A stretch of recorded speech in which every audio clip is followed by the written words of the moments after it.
शहराच्या शेवटच्या टोकाला एक जुना पडका वाडा उभा होता. भिंतींना भेगा, छत झुकलेलं आणि आत शिरताच अंगावर येणारी गूढ शांतता. त्या वाड्याबद्दल लोक म्हणायचे, इथं गेलं की काहीतरी वाईट घडतं, म्हणून कोणीच तिकडे फिरकत नसे. त्याच परिसरात मुक्ता नावाची एक गरीब मुलगी राहत होती. आई आजारी होती आणि घरात कायम उपासमार.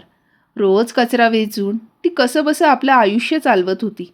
आयुष्य कठीण होतं, पण मुक्ताच्या मनात कधीही तक्रार नव्हती.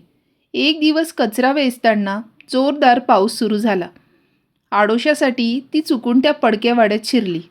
आत सर्वत्र धूळ, मोडक्या वस्तू आणि विस्कळीत पडलेल्या जुन्या गोष्टी होत्या.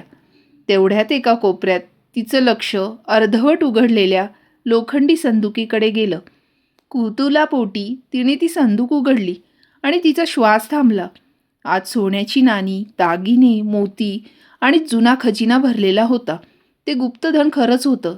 त्या दिवसापासून मुक्ताचं आयुष्य पूर्णपणे बदललं. तिने कचरा वेचणं सोडलं. नवे कपडे, चांगलं खाणं आणि लोकांशी वागण्यात मोठा बदल झाला.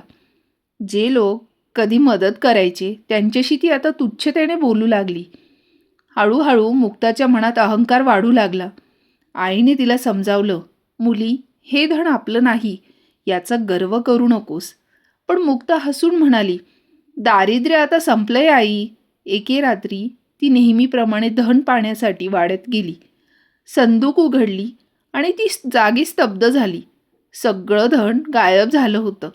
ना सोनं ना दागिने, काहीच उरलं नव्हतं. फक्त संदुकीच्या आत एक ओळ कोरलेली होती. जे धन मेहनतीने कमावलं नाही आणि ज्यावर अहंकार केला, ते धन कायमचं निघून जातं. त्या क्षणी मुक्ताच्या डोळ्यात पाणी आलं. तिला आपली चूक उमगली. पुन्हा गरिबी आली. पण याच वेळी तिच्यासोबत नम्रता, शहाणपण आणि मेहनत होती. तिने पुन्हा काम सुरू केलं. आता धन नव्हतं, पण स्वाभिमान आणि संयम होते.